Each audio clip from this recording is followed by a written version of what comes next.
أمير المؤمنين هذا ما تلقي الريح. Assalamualaikum warahmatullahi wabarakatuh. Selamat pagi Sobat Khalifah yang dirahmati Allah Subhanahu wa Ta'ala. Sosok Umar bin Khattab radhiyallahu anhu tentu tak asing lagi bagi kita. Seorang sahabat Rasulullah yang kuat, pemberani dan berwatak keras. Saat menjadi khalifah menggantikan Abu Bakar As-Siddiq, kekuasaan Islam mulai meluas dari Persia hingga Afrika Utara. Atas jasanya pula, tahun Hijriah ditetapkan sebagai tahun resmi adanya tunjangan sosial bagi orang miskin, penggajian imam dan muazin, dan banyak jasa yang beliau torehkan. Gambaran tentang ketegasan Umar itu yang tidak boleh dilupakan, ada sisi lain dari pribadi seorang Umar bin Khattab radhiyallahu anhu, yaitu sisi kelembutannya. Yang inilah yang nanti akan sangat terlihat jelas sekali ketika dia memimpin jadi khalifah. Sebelum masuk Islam, sifat keras dan beringas Umar bin Khattab radhiyallahu anhu sudah tidak asing di kalangan suku Quraisy. Orang-orang pun segan terhadapnya. Setelah masuk Islam, sifat keras dan tegas Umar bin Khattab ini tidak luntur sedikit pun. Hingga saat dirinya diangkat menjadi khalifah pada tahun 12 Hijriah, kaum muslimin sempat merasa khawatir. Sifat keras ini akan menjadikannya pemimpin yang otoriter. Waktu Rasul hidup, Umar keras sekali orang. Itu Rasul masih ada. Waktu Abu Bakar memimpin, Umar juga keras sekali orangnya. Padahal Abu Bakar masih ada. Lah sekarang dia memimpin tidak ada siapa-siapa, sendirian. Bagaimana coba nasib umat ini? Itu ya. Jadi betapa umat ini betul takut saat itu pada Umar. Dan itu sebenarnya wajar. Yang menarik adalah jawaban Umar. Jawaban Umar luar biasa. Dia mengatakan alhamdulillah allazi mala'a qulubahum khaufan minni wa mala'a qalbi rahmatan bi. Segala puji bagi Allah yang memenuhi hati mereka dengan rasa takut pada saya, tapi memenuhi hati saya rasa kasih pada mereka.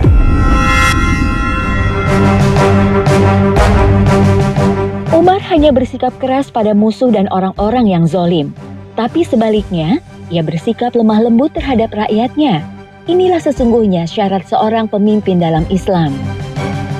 Berjuang untuk orang yang lemah adalah kewajiban bagi setiap muslimin.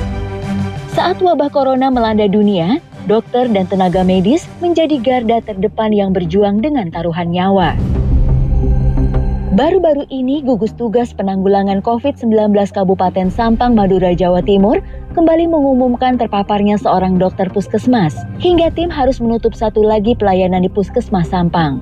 Padahal pekan sebelumnya seorang dokter di Sampang juga dikabarkan meninggal dunia. Istrinya yang juga seorang dokter puskesmas serta seorang anaknya harus dirawat intensif di Surabaya karena positif mengidap COVID-19. Musibah ini menambah jumlah tenaga medis yang meninggal di tanah air akibat COVID-19. Tak hanya di Indonesia, di Inggris sendiri seperti yang dirilis themuslimnews.co.uk, 7 orang tenaga medis pertama yang meninggal karena penanganan wabah COVID-19 adalah dokter-dokter muslim. Bahkan di antaranya ada dokter yang telah memasuki masa pensiun, namun memilih bertugas kembali karena kewajiban menolong sesama. Aksi viral menolong orang-orang yang lemah juga ditunjukkan oleh seorang petugas komuter lain di Jakarta. Di tengah jam-jam padat penumpang, petugas keamanan ini rela membopong seorang bapak difabel untuk keluar dan masuk komuter lain Jakarta. Abu Darda radhiyallahu anhu berkata, "Aku mendengar Rasulullah Shallallahu Alaihi Wasallam bersabda, carilah keridhoanku melalui orang-orang lemah di antara kalian. Karena sesungguhnya kalian diberi rizki dan ditolong dengan sebab orang-orang lemah di antara kalian." Hadis Ahmad dan Al-Hakim. Umar bin Khattab radhiyallahu anhu juga sahabat-sahabat lainnya adalah orang yang paling teguh menjalankan amanah Rasulullah Shallallahu Alaihi Wasallam. Dan selama 10 tahun 6 bulan Umar menjadi khalifah, beragam peristiwa menjadi bukti kelembutan dan keadilannya dalam memimpin. Dan contohnya sangat amat banyak di sepanjang beliau memimpin. Contohnya, Umar radhiyallahu anhu pernah tuh suatu hari di Madinah, ini diriwayatkan oleh Imam Al-Baihaqi dalam As-Sunan Al-Kubra. itu beliau megang kupingnya gitu. Kemudian dia berteriak ya labbaikah ya labbaik. Dia kata labbaik sebenarnya, ya labbaikah ya labbaikah. Di belakangnya itu menunjukkan kesedihan. Labbaik itu kan artinya saya penuhi panggilan gitu. Ya labbaikah ya labbaikah. Orang-orang heran, Umar, kenapa itu Umar gitu? Ada yang berkata bahwa ada yang menjawab, Umar baru saja dapat surat penjelasan dari salah satu pasukan yang dikirim ke sebuah negeri. Yang dia kirim ke sana itu pasukan muslimin itu terhadang oleh sungai. Ini laporan dari pasukan di lapangan. Ada sungai yang muslimin ini tidak bisa melewati karena tidak ada jembatan, tapi mereka juga tidak tahu ini dalamnya berapa. Akhirnya mereka itu menekat mengutus salah satu orang tua yang itu musim juga dingin padahal. Kemudian orang itu masuk ke dalam itu, dipaksa untuk masuk untuk mengukur kedalaman. Ternyata orang ini akhirnya tenggelam. Begitu tenggelam tuh dia sempat memanggil Umar. Tuh, ya Umar manggil Umar untuk karena itu kebiasaan pasukan muslimin ketika dulu masyarakat muslim itu kalau mendapatkan semacam kezaliman begitu, mereka suka manggil pemimpinnya agar ditolong maksudnya. Maka kemudian begitu pasukan itu kembali ke Madinah membawa kemenangan dan ghanimah harta yang sangat banyak, kemudian ditegur oleh Umar. Umar mengatakan, apa kabar orang tua yang kalian bunuh itu? Bahasanya seperti itu. Kemudian mereka bilang, lah kami itu sebenarnya tidak membunuh, tidak berniat membunuh, kami begini. Kemudian bahkan mereka mengatakan bahwa ini kami bawa kemenangan ya, ini kami banyak sekali yang bawa ghanimah. Umar mengatakan, demi Allah, satu nyawa muslim lebih saya sukai, lebih saya cintai, lebih saya jaga dibandingkan kalian membawa semua harta ini. Jadi itulah pemimpin. Jadi tidak ada pemimpin berani mengorbankan nyawa, apalagi dia nyawa seorang muslim. Tidak bisa ditukar dengan harta apapun, sama sekali. Kisah kelembutan Umar bin Khattab selanjutnya diriwayatkan oleh Imam Bukhari. Suatu hari seorang wanita mendatangi Umar bin Khattab yang sedang berada di pasar. Wanita tersebut mengeluh bahwa ia seorang janda dari muslimin yang terlibat dalam perjanjian Hudaibiyah. Setelah suaminya meninggal, ia tidak mempunyai harta, padahal ia memiliki anak-anak yang harus ia nafkahi. Mendengar hal ini, Umar bin Khattab segera memberi wanita ini berbagai bahan makanan, hingga orang-orang di sekitarnya keheranan. Saking banyaknya yang diberikan, orang di sekelilingnya Umar mengatakan, Umar kamu banyak sekali ngasih ke dia. Umar mengatakan, hei kalian, celaka kalian. Thaqilat ka ummuk. Ini ungkapan teguran. Dulu yang berjuang bapaknya dia. Kita ini tinggal menikmati hasilnya. Jadi kalau saya berikan ini tuh nggak ada artinya. Ya subhanallah, ada pemimpin tuh yang tahu persis bahwa ini semua yang kita nikmati hari ini hanyalah merupakan jasa dari beliau-beliau dan orang-orang yang telah mendahului kita itu, dan ini adalah keturunannya. Maka sungguh sebuah kezaliman bahwa mereka-mereka yang berjuang di negeri ini dan negeri manapun yang kemudian keturunannya diabaikan. Itu Umar, contoh Umar. Betapa kelembutan luar biasa. Umar itu setiap hari Sabtu dia pergi ke sebuah tempat namanya Awali. Awali itu kalau hari ini masuk Madinah kurang lebih umpamanya posisinya itu di sekitar makam Baqi itu ke arah luar gitu, kalau dari Masjid Nabawi ke arah luar. Setiap Sabtu Umar datang pergi ke arah Awali, itu tugasnya hanya dia ingin memastikan, ngontrol seminggu sekali itu, melihat budak-budak. Jadi kan ada budak-budak bekerja. Budak-budak yang bekerja itu dikontrol sama Umar, bukan kerja atau nggak kerja, karena mereka pasti kerja. Tapi yang dikontrol adalah apakah mereka mendapatkan beban pekerjaan melebihi kemampuannya. Sobat Khalifah, sebuah kabar viral memilukan di tengah pandemi COVID-19 kembali muncul. Seorang ibu di Makassar, Sulawesi Selatan harus rela kehilangan nyawa bayinya akibat tak mampu membayar biaya tes swab PCR bagi ibu hamil. Upayanya mencari rumah sakit dengan biaya tes COVID yang murah membuat bayi dalam kandungannya terlambat ditangani, hingga akhirnya sang bayi pun meninggal. Malangnya, jasad bayi dalam kandungannya pun tak bisa cepat dikeluarkan karena menunggu keluarnya hasil tes swab COVID-19 dirinya. Situasi ini memang menjadi dilema. Di satu sisi, proteksi terhadap wabah COVID menjadi protokol yang wajib dipenuhi, namun di sisi lain ada rasa kemanusiaan yang harus dikorbankan. Umar bin Khattab radhiyallahu anhu punya hati yang peka terhadap penderitaan rakyatnya. Hingga sebuah kebijakan negara pun mampu ia ubah hanya karena tangisan bayi di malam hari.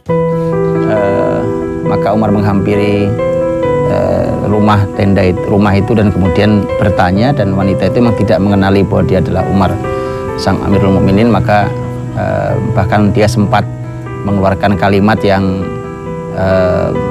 sebenarnya memang cukup marah wanita itu, dengan kalimat bahwa celakalah keputusan Umar itu. Karena waktu itu Umar memutuskan bahwa negara itu sebenarnya memberikan tunjangan bagi siapapun muslimin di tempat itu, dan bahkan anak kecil. Tapi anak kecil baru mendapatkan tunjangan kalau sudah disapih susuan. Jadi artinya umur 2 tahun baru dapat tunjangan sendiri. Dia sudah punya rezeki sendiri dari negara. Jadi ini sebenarnya sudah ada tunjangannya, tapi menunggu saat disapih susuannya. Dan segitu saja masih marah itu masyarakat saat itu. Maka ketika ternyata anak kecil yang terus nangis itu karena dia dipaksa untuk disapih susuannya padahal belum waktunya, hanya berharap supaya mendapatkan tunjangan negara. Maka Umar tidak pakai lama itu untuk memutuskan bahwa esok hari diumumkan bahwa negara memberikan tunjangan negara sebesar 100 dirham bagi setiap bayi yang dilahirkan, tanpa menunggu harus disapih. Begitu lahir dapat 100 dirham. Itu kebijakan negara itu berubah hanya karena rasa kasih yang dia buktikan kepada umatnya Nabi Muhammad SAW yang beliau pimpin, dan itu hanya gara-gara tangis bayi di malam itu. Perhatian Umar juga sampai pada urusan keluarga.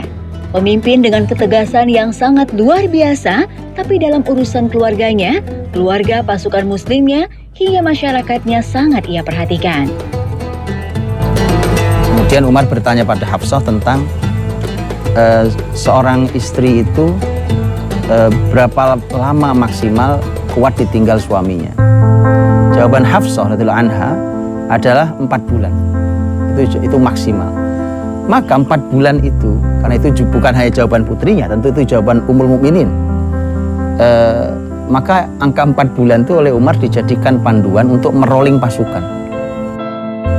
Jadi sampai itu luar biasa ketegasannya, kata Umar, ketegasanku untuk musuhku dan kasih sayangku untuk umat. Ya Ustadz, syukran. Yang pengen saya tanyakan sekarang, dengan sosok seorang Umar yang tegas, cenderung keras, kira-kira istrinya takut nggak ya sama beliau, Ustadz? Apakah Umar itu di rumah tangganya juga sebagai sosok yang tegas, atau malah beliau itu seorang yang romantis? Jazakallah khair. Bagaimana dengan istri-istrinya gitu ya? Apakah istrinya takut? Kalau ada wanita yang mau dinikahi, harus kita ketahui bahwa dari 4 Khulafaur Rasyidin tuh, Abu Bakar, Umar, Utsman, Ali, itu yang waktu meninggal total istrinya 4 itu cuma Abu Bakar. Yang lainnya semua di atas 4. Itu supaya kita tahu gitu ya. Ternyata Umar yang setegas itu ternyata malah istrinya kalau di total malah banyak ternyata gitu. Artinya Umar sangat cukup untuk membuat nyaman para istri-istrinya itu. Makanya salah satu prinsip Umar diantaranya adalah, kalaupun kalian di luar sana sebagai singa, di luar rumah itu sebagai singa yang begitu gagahnya, tapi di dalam rumah kalian bisa bermain seperti anak kecil. Jadi lagi-lagi ini kesempurnaan jiwa, kesempurnaan sosok seorang Umar radhiyallahu anhu. Itu silahkan dibaca dari biografinya Rasul Sallallahu Alaihi Wasallam, dan seperti itulah kurang lebih para sahabat ingin menirunya. Karena mereka itu orang yang sangat semangat untuk meniru Nabi dalam hal apapun. Maka Umar dengan para istri-istrinya tentu juga sosok yang sedemikian itu. Hanya dengan memang dia punya karakter yang keras, tapi dia tahu di mana menempatkan tegas dan kerasnya. Dari kalangan para sahabat itu adalah umat-umat yang terbaik, ternyata memang isinya orang dengan karakter yang ajaib. Dia mampu menggabungkan dua sisi kehidupan yang dua-duanya istimewa. Ketegasannya sangat manfaat, kelembutannya juga sangat manfaat. Itu pula yang dituntut pada kita sebenarnya. Itu semua adalah bagian dari bentukan hasil pendidikan wahyu. Hanya dalam jangka waktu 29 bulan saja, wilayah kekuasaan Islam di bawah Khalifah Umar bin Abdul Aziz menjadi wilayah yang sangat makmur. Ia tak hanya terkenal berhasil memimpin umat Islam dengan adil, tapi juga mempunyai sifat rendah hati, soleh dan juga zuhud. Seperti kakek buyutnya Umar bin Khattab. Pada tahun 99 Hijriah, Umar bin Abdul Aziz yang saat itu berusia 35 tahun mendapat titah amanah menjadi khalifah. Setelah surat wasiat yang ditulis Sulaiman bin Abdul Malik menunjuk Umar bin Abdul Aziz menjadi khalifah penggantinya. Jabatan sebagai khalifah ini terasa begitu berat bagi Umar bin Abdul Aziz. Ia merasa tanggung jawabnya begitu besar, seperti ada beban sebesar gunung runtuh menimpa pundaknya. Oleh karena itulah, hanya berselang beberapa hari dari pengangkatannya menjadi khalifah, ia memutuskan untuk menanggalkan segala kemewahan hidup yang mengisi hari-harinya. Padahal sebelum menjadi khalifah, Umar bin Abdul Aziz adalah anak dari Abdul Aziz bin Marwan, gubernur Mesir yang menjabat selama 20 tahun. Maka tak heran jika ia terbiasa hidup dengan berbagai fasilitas mewah. Perlu ibu pahami, dulu Umar bin Abdul Aziz itu dididik di Madinah, bapak ibunya di Mesir. Itu dulu bapaknya tentu harus ngirim uang untuk dia hidup kan. Itu anggarannya itu 1.000 dinar. 1.000 dinar itu 2 miliar rupiah hari ini. Itu bocah cilik, kan? Anak kecil-kecil. Serius ini. Kehidupannya terlalu mewah. Ya, dia tidak nakal, enggak, cuma kehidupannya sangat mewah karena memang itulah yang ada. Ya. Itu gambaran dua-duanya, dua orang ini. Begitu menikah, Umar bin Abdul Aziz rahimahullah ta'ala memutuskan untuk saya memilih untuk hidup meninggalkan semua kemewahannya. Karena masyarakat ini kalau mau diperbaiki, mana mungkin Manusia berpikir bahwa mana mungkin saya mengetaskan kemiskinan orang, saya nggak pernah merasakan kehidupan susah. Orang ketika pernah merasakan perihnya miskin, umpamanya, merasakan sakitnya orang sakit, dia akan bisa memiliki keputusan yang jauh lebih bersahabat dengan mereka. Umar bin Abdul Aziz menjual semua kekayaannya yang melimpah, termasuk kekayaan sang istri Fatimah binti Abdul Malik bin Marwan, mulai dari pakaian juga perhiasannya.